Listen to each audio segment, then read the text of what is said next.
म्हणे मग कश करते कुतू कस करते.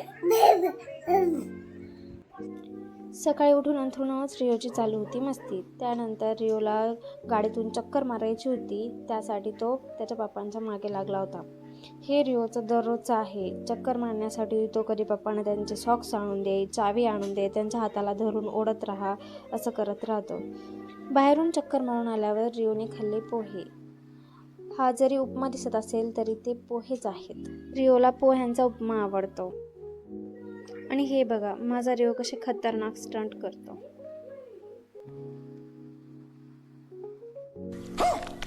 आणि ही रिओची माणुसकी. मी ना रिओला घरच्या शेवयांची मॅगी बनवून देते. इथे तीच खात आहे तो. दररोज मला स्वयंपाक करण्यासाठी रिओला पिठाची रिश्वत द्यावी लागते, त्याशिवाय माझा स्वयंपाकच होत नाही. रिओ मला स्वयंपाक करूच देत नाही. पीठ खेळून झाल्यावर रिओने त्याच पिठावर बसून मुरमुरे खाल्ले.